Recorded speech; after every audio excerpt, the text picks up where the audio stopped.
Hello everyone. I realized that I didn't actually finish the demo map review series. I haven't talked about every map, Clearcut being one of them, and that's what I'm going to talk about today.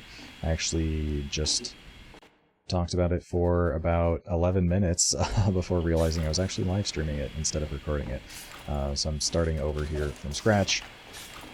So yeah, it is Koth, unlike 5CP, so it's kind of going to be all over the place, a little hard to kind of structure things very well, at least in comparison to 5CP, but going to do my best. And I suppose the best place to start is with the rollout. So most demos are going to roll out through the right side. Placing a sticky relatively high on the shutter should let you hit that ramp slide. But that being said, it is a Koth rollout, and there is even kind of an unnecessary pack, so don't like worry too much. Showing up early is admittedly nice, because it gives you a better chance of actually like hitting their demo with your first sticky. But as long as it's consistent, then that's what matters, because then your first couple stickies you can expect to at least hit something, right? Because if you know the other team's rolling out Valley, for example, then you can have a sticky ready for when they're approaching to hit them. If you know the other team rolls out main, same story there. That was pretty shallow, but still, as long as your rollout is consistent, then you can start to key in on those timings. But if you fail for whatever reason, a common one is placing the sticky too low and hitting your head here, just wall bugged there, or fail in any fashion, it's really fine to just use an extra sticky and just take this pack. A lot of the time I route towards the pack anyway just to get the one ammo, which I probably shouldn't. It's probably better to just ditch the ammo if I don't need it, or ditch the ammo if I don't need the health pack, rather. But whatever. Point being, rollout, it's Koth, only matters so much. Sometimes you see demos roll out to the left side. I don't really know what that rollout looks like, to be honest, because I never do it. But I would assume just a couple stickies or something. There's a pack here. Again, not hugely important, I suppose. So anyway, that's the rollout. And as far as, you know, the first couple stickies, I kind of already showed, like, wherever their demo's trying to roll out, that's a decent first place to shoot. And trying to hit the team showing up, also valuable. So as far as how to play Clearcut, a lot of the map plays like a mid-fight. It's a very open point. You get a lot of vision on what's going on, unlike something like Bagel. And there's really important high ground. This is a big area for you to be controlling, is the other team's shed. And height control is going to be something that you're gonna, as a team, it's sought after, I suppose, is the phrasing I'll go with. So just being able to control the other players up there, keep them weak.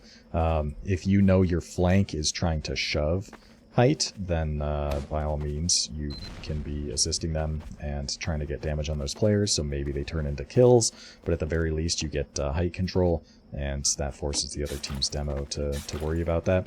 In the same vein, if you're trying to do all sorts of things and suddenly your roof gets shoved, that's suddenly, you know, #1 priority, right? Because they are directly over you. If this is a scout, he can hit you for like almost 100 damage. If it's a soldier, same deal.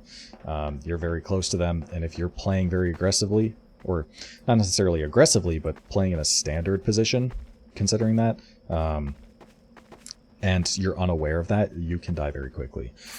So it's very important to understand when your height is being shoved, and it's important for your players to communicate that for you to actually respond.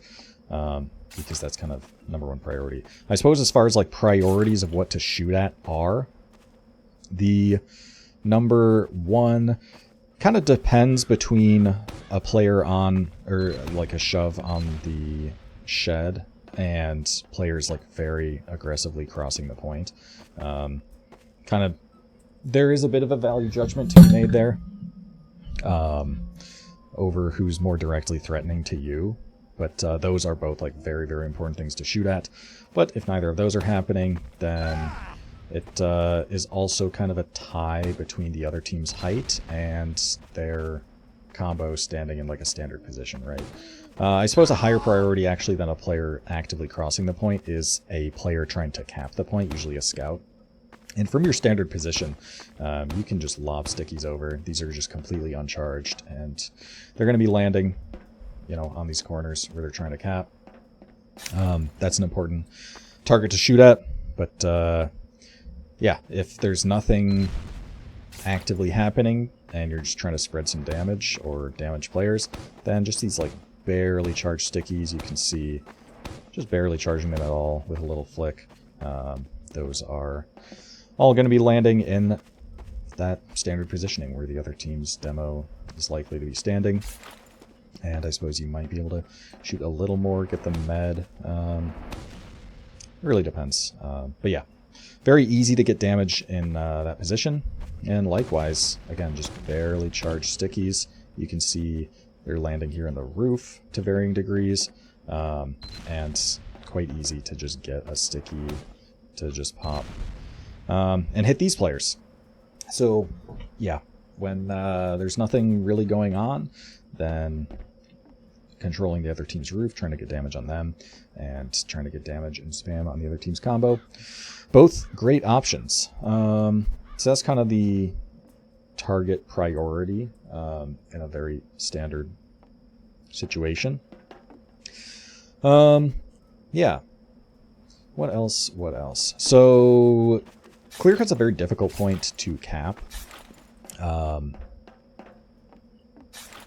Maybe the hardest Koth point to cap.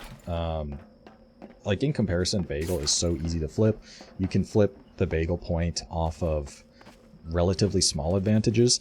Like just getting a good amount of damage on the combo of the other team can get you enough space to convert a point, right? Just getting damage on the demo and scout. Sometimes just the demo, sometimes just the scout. Like, it doesn't take much, basically, to convert a Bagel point. Not so the case in Clearcut. It caps way slower. It's way more open, so unlike Bagel, where a scout can, you know, hide behind the actual pillar on the point and just kind of cap without being seen. Not going to happen on Clearcut. Everything is exposed, so it's so easy to get spammed out from you, the demo. It's so easy to get spammed out from height. Honestly, it's pretty easy to get spammed down from like a roamer as well on the flank. So those two factors combined makes it so that you need a really sustained effort to be able to cap the point. And that also kind of exaggerates Uber exchanges as well as kind of an important thing. Because, you know, Ubers are kind of that reset button where if a team is getting a lot of cap time, maybe getting a lot of pressure, maybe they have a pick, then when they get close to capping, the defending team can just use their Uber exchange and suddenly like the situation kind of resets, right?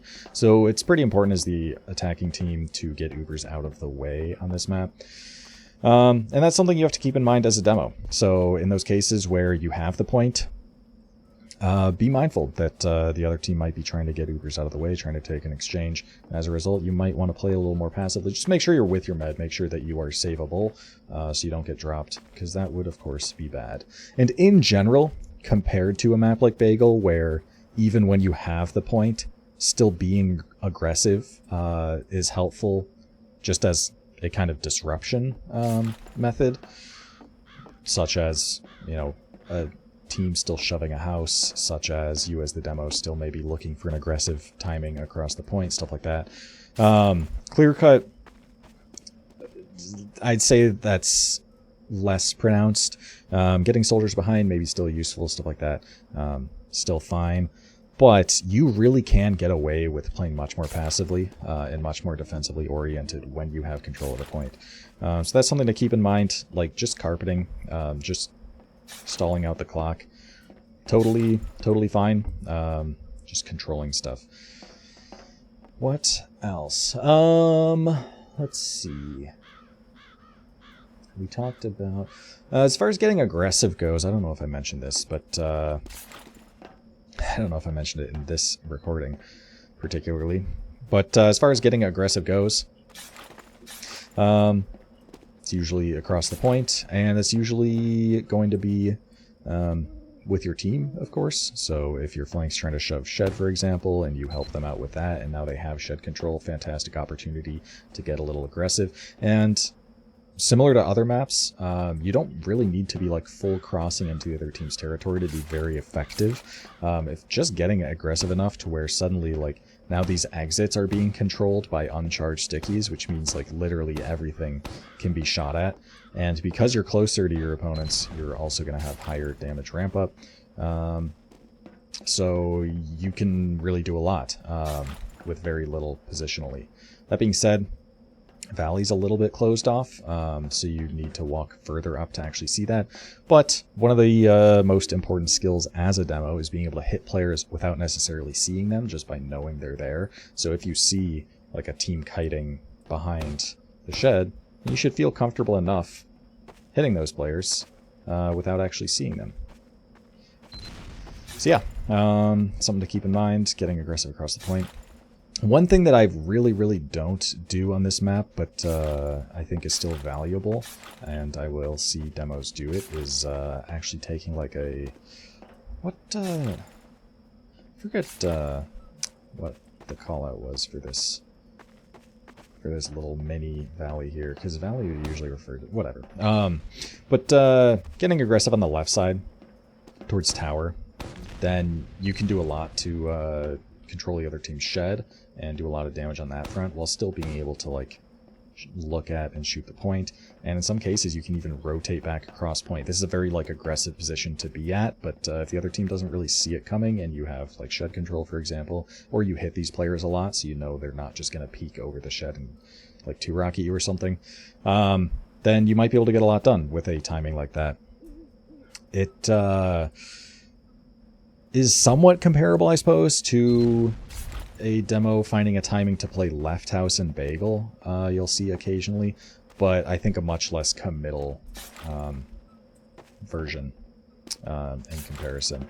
Because this is something you can kind of just wander over there for a few seconds, try and deal some damage on that timing window, and then go back, right?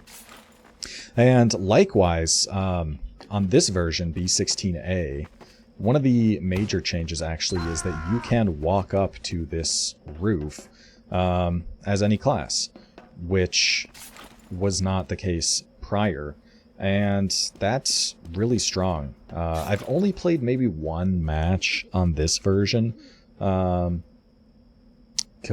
last time I played Advanced I did play Clearcut at least a few times, but a lot of it was on the old version.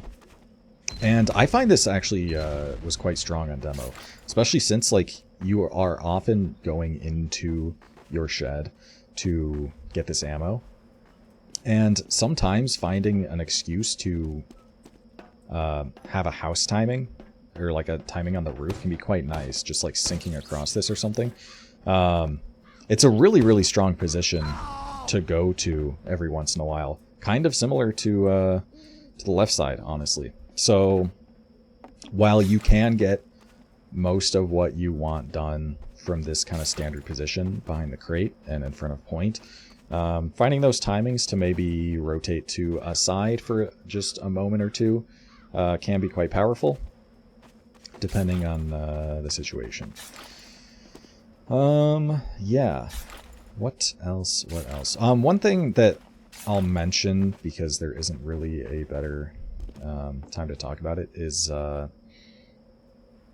when I mentioned getting ammo in shed is like very abusable for you, because if the other team, if a player goes into shed for whatever reason, it's whether it be a demo going for a pack, or oftentimes you can tell like a scout's going in there for a pack.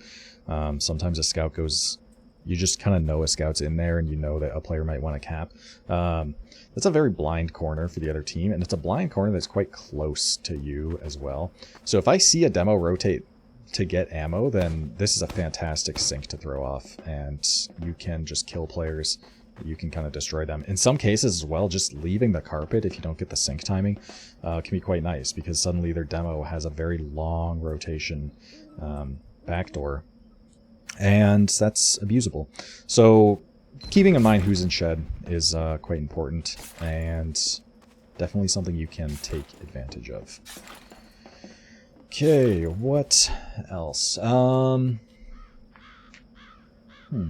Not sure if there's anything else specific as far as the kind of team fight for point goes. As I mentioned before, you can play much more defensively when the other team's trying to cap, and focus more on stopping that and spamming those players out. When you don't have the point, you're gonna want to, as a team, be doing a lot more. Maybe shoving shed, maybe getting players behind. Exchanges, stuff like that.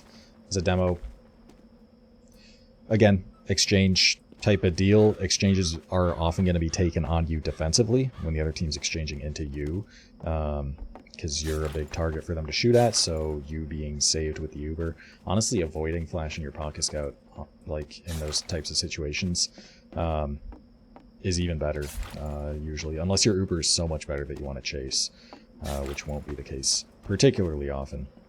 But offensively, you definitely want to be holding back, right? Because there's only so much you can do. That being said, on this map, it is so open and so large that in some cases it can be difficult to get that force in the exchange. You don't want to just give them ad, obviously, so taking an explosive in the Uber to kind of guarantee that force from the other team can be quite useful. That can be you, but I find it's often better as a soldier, because a soldier can kind of jump out much more cleanly than a demo, on top of just having more HP, stuff like that. And honestly, they might be able to take that flash as an opportunity to go behind, stuff like that. But something to keep in mind if your team has trouble getting the other team to force in those exchanges when you only have a scout in the Uber.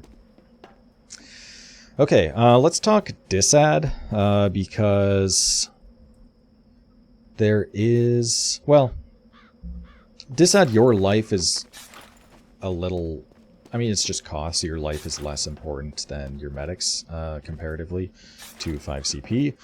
So as long as your med's staying safe, back by Saw, for example, you can play pretty similar to how you would, because you don't necessarily, and this is assuming you have the point and the other team's like approaching with ad, for example, because if they like force Uber or pop Uber even and like kill you and kill a bunch of your teammates or whatever, as long as your med lives, then you can kind of just consider that a successful 4-man, which is honestly fine. So you don't have to, like, it's fine to put up some effort actually contesting the point, because a position like this, again, you can get healed, you can get arrowed if you need to.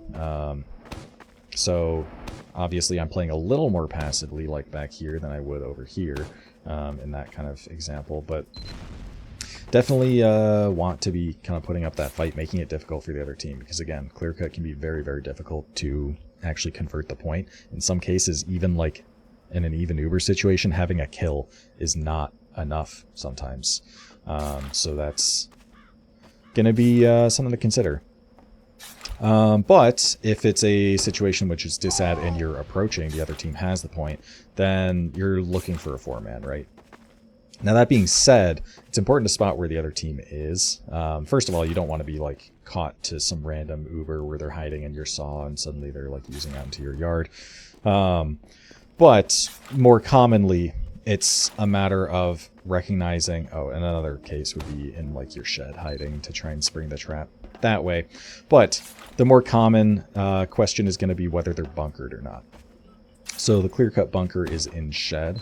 You usually have a demo holding this main door, a soldier holding the back door, and the flank can be on the roof or something like that, just playing wherever. And you're just bunkered up with your med, right? So in a case like that, it's really not great to just 4-man into it. It's not going to work out. And if you can identify that the other team's bunkered, then you should be trying to play the point. And what this would mean is you as the demo can be focusing these players on height if you want. But something I really like doing is just carpeting this, right? Making it so that these players who are bunkered can't like peek and contest the point at all. And a lot of the time that just gets the force. Teams will just walk out to try and stop the point. If not rotate backdoor, which is another option they would have, which not only is slow and would give you a bunch of cap time, but you have now successfully broken the bunker, and you can just 4-man if you'd like. But point being, actually containing them into shed, getting damage on players on the roof, both valuable things you can be doing if it's disad and the other team is bunkered. Now, if they're not bunkered, then you can kind of just approach and 4-man. If their heals are particularly passive, then you might want to second guess that. But it really depends, because Clearcut is a surprisingly chaseable map. Because even if they're set up to leave Saw, for example, if I'm like a soldier and I'm doing a high bomb behind, it's a bad pre, but if I'm a soldier doing like a high bomb, it's very easy for me actually to like be meeting them here, and suddenly like they're stuck. So there's a lot of really good chase potential, and that's something I'll talk about again when we're talking about Ubers with ad. But yeah, can consider that. Now that being said, if their heals are particularly passive, scared of the 4-man, but they're not bunkered, then consider playing the point in a situation like that as well, because the players actually contesting it, like players on shed and whatnot, they're not going to be able to get beamed. Their demo is not going to be able to get beamed if he's really actively contesting the cap. So yeah, consider those weaknesses, and you might be able to convert the point despite it being disad. Now, for other situations where they're just kind of playing normally as if they don't have ad, or maybe playing aggressively hoping that your med is caught and they can take an Uber, situations like that can totally look to take your 4-man. As a demo in the 4-man, I don't know, you just kind of bomb across and kill them. Even when they are like bunkered or something like that, this is something you can very easily shoot into without being at risk of traps on the doors. But it's quite open, quite large point, so you can have a lot of good bombs. Yeah. Okay, I guess we talk ad next. So if you have ad, then it's really a matter of whether, well, let's say you don't have the point. It just depends on if their heals are caught or not. And I would say a med further forward than like here is probably caught. And even then, if they are able to get out Saw, then again, like if you are bombing a soldier behind at the same time, then a lot of meds that get out cleanly from your Uber are still caught to your soldier in a doorway like this. So if that's something that you can do consistently, like if you can consistently catch their med even when they're playing passively, then yeah, just Ubers are going to be good and you can kind of keep taking them. Something to consider. But obviously, if that's not the case, then you really only want to be taking them if they're caught. So if I like see a med standing around here, I'm looking to take an Uber. Even like back here, it's quite easy to catch these players, right? You can be landing on the roof, even if you're not, even if you're landing here. This kind of acts as a choke point.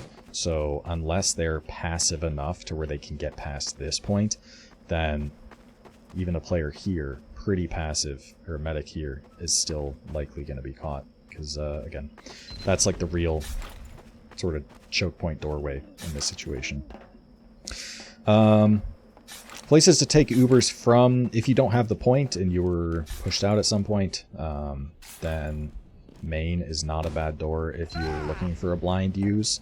An example of when that might be a good situation is, for example, it's like overtime for your team, so you really just need any kill at all. oftentimes even just space is enough to convert the point and just win. Because again, it's overtime, so you might just want to take an Uber flip-flop. Or if it's a timing where you're fast to refight and expect the other team might be caught, it's fine.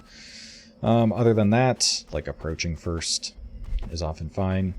Valley is a more standard place to approach from. And if you're still like approaching and want to kind of take that fast Uber, then through house is a totally good place to do that because you're already quite deep, right? So even a med that was in the doorway ready to leave might be caught to a bomb like that. As with any demo bomb in an Uber, you can go too far, so that's something to keep in mind. It's kind of a value judgment of how deep you want to bomb, how much value you're getting by going that deep versus how much health you have in order to tank hits. You aren't always going to be 260 before every Uber, and also how easily you can get reflashed. So, you know, landing here, it's not going to be too hard for your med who used on you here and is now scout speeding. You're probably going to live, right? But if you're landing here, then it's going to be a lot harder. And there's times where bombing this deep could be valuable, but just keep that in mind. It's really bad, usually, for you to bomb too deep on an Uber and just die before you can get reflashed. But yeah, good uses are going to be through shed, through saw is fine, and otherwise you're kind of just approaching, you're kind of trying to play the point, and yeah. A Koth specific thing is that kind of scenario where it's ad, but you don't have Uber. So teams are kind of playing it like it's evens. That's going to happen a lot, and it's pretty rare to actually have Uber for a prolonged period of time on Koth. Because teams tend to use, right? If it's evens, you tend to exchange pretty often. If it's ad, then a team is usually either four-manning or the other team is trying to take their Uber aggressively. Sometimes it can be a mix of both. So it's pretty common for a team to have ad but not have Uber. And in those cases, very, very important to be looking to take that Uber. Be ready to take that Uber as you're getting if it's ad. If it's not, if it's disad, then really important to be tracking that quite well so that your med is not caught to it specifically. But as a demo, it's really, really important. Say it's 20 ad. That's plenty playable on Koth. I would love, and I outside of the game, I'm telling my med, like, hey, in those situations, please, like, be reminding me what Ubers are, and I'll try and keep in mind what they are. Because if we're at 90%, 20 ad, the other team might not be keen on that. They may have forgotten that it's disad, and the other team's med might be out in no man's land, and that's a great opportunity to, you know, make sure you have ammo, make sure you're reloaded, and be spotting, be calling for your med, like, okay, on me, get ready. If they're passive, if they're keen on it, then you can be like, okay, they're not caught right now. But if they are, then by all means, be killing them with that Uber. And that's that type of play, when it works out as well, then suddenly it just kind of replicates itself, right? Because now you have, you know, that 30-ish ad again, because you killed their med with your Uber. But again, you don't have yet, you just used, so the other team is going to take an even Uber's fight. And they might forget again. I have played so many Koth matches where you win just because the other team like forgets that, or you win a round off the fact that the other team just kind of fell for that same plan 3 times in a row and it just kept feeding into itself. So yeah, something to keep in mind. Yeah. So Ubers aside, let's talk about approaching the point and kind of fending off an approach on point, because teams very often get forced out, they lose multiple guys, they lose the fight confidently enough where they have to completely vacate. That's not something you often have to do if it's just a pick or something, but nonetheless, teams will be pushed back into their yard and have to refight off a spawn wave or something like that. Sometimes they full wipe and whatever. As far as approaching goes, I'm a big fan of approaching Valley. It just feels quite nice because it's the most open. You get decent enough vision. Yes, players are going to be on shed, and this is a primary thing for you to shoot at as a demo. But the main threats, honestly, are just like traps. This, of course, is a big one, and I'll talk about traps at the very end. Any number of things can be trapped. And actually, as a demo, I like, during the approach, just air deading a stick here just to knock those if they exist. But all you really have to do is like spam out height and potentially spam out the demo point. But it's generally a pretty comfortable approach. Killbox, I know teams will approach through it. I am not a personal fan, just because I don't see any particular benefits out of it being not Valley, in the sense that it can be like a mix-up, right? So if you are going Valley too often, then they might kind of stack that and just give up Killbox in order to make that even more difficult to try and counter that plan. And in cases like that, this could be an easier door. But it's so small, so much easier to get spammed, so much easier to hide stickies just all over that, yeah, I don't prefer it. Main is honestly solid. You have really good vision, and it works quite well. Valley and Saw, both fine options. I generally prefer and default Valley. But yeah, as a demo, you're just looking to spam players out that are trying to spam your team out, so that your team can actually approach and get through. Now, when the shoe's on the other foot, then by all means look to get forward traps up somewhere.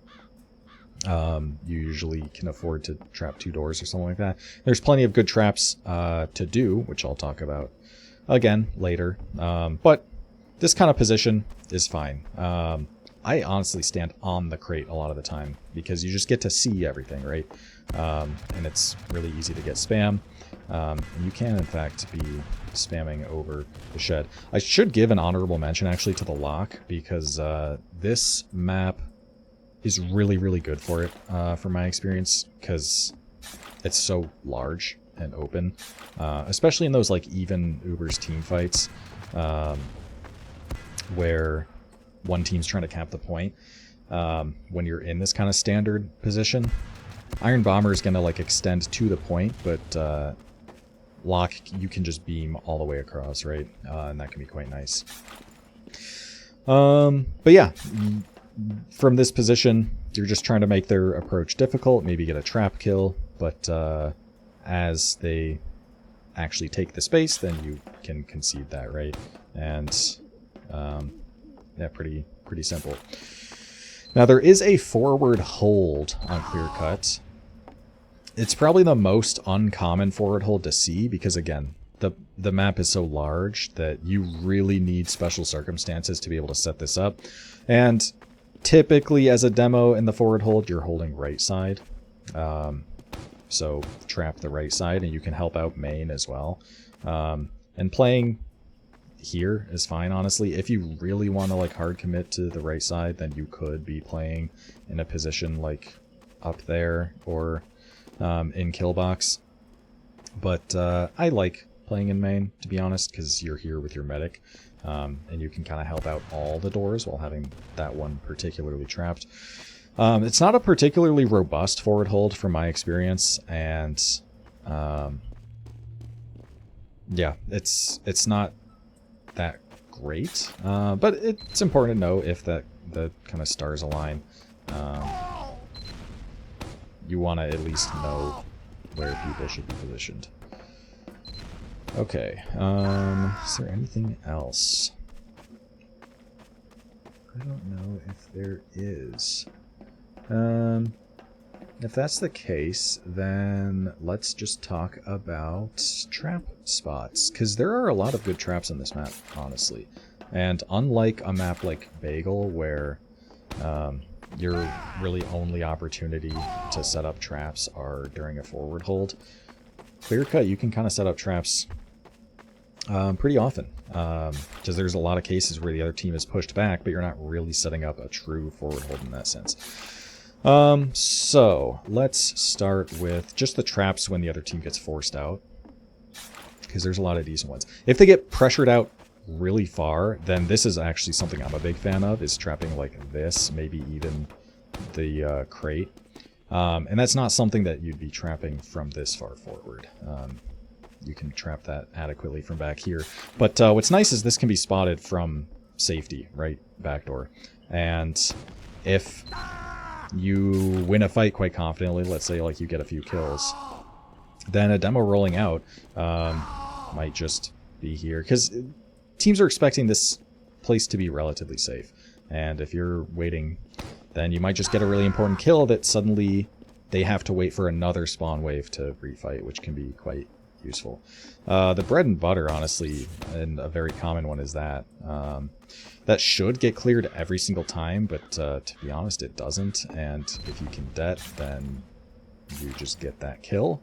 In the vein of the left side, I don't think this barrel is on the previous versions, so in the match I played, I think I got a kill or two with that. It can be quite nice, because a player might want to approach to get on the roof here and walk into that.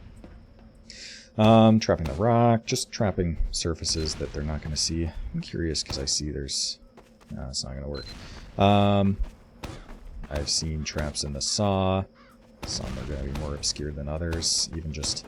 This can be quite nice because it's obscured from this angle as well, but a little more tricky to det. But meds do sometimes stand in a position like this. This is a quite nice one for those players playing on the roof, because a scout oftentimes likes to, even like a pocket scout will like to play on the roof and play on point and kind of double jump between them, and that can catch them on top of just catching a player trying to hold the point, although that didn't hit me. And also this works out quite nicely just for killing a player approaching the roof. This is all like left side stuff.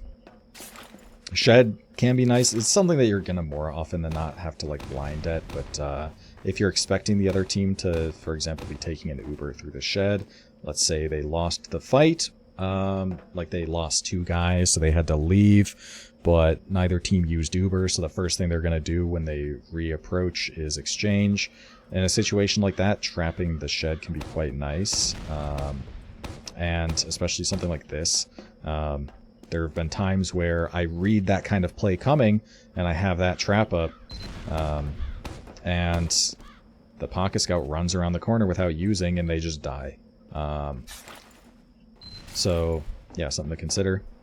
As well as, like, if you're expecting a scout to be capping the point from that corner, something like that can be quite nice. Trapping the shed, or the crate can be quite nice, and over here, again, just making it difficult for them to cap. And maybe catch a pick in the process. And also something like this will, if a scout like peeks over the corner too much, that actually didn't hit me, which is a little surprising. But if they just peek over the corner a little too much, then that will kill them. There's some... Actually on a mid, one thing I should have mentioned is scouts will oftentimes play on that like little mini shed, and that's something you can shoot at. Get damage on them. And they might just assume you're deading if you want to lay a couple sticks there.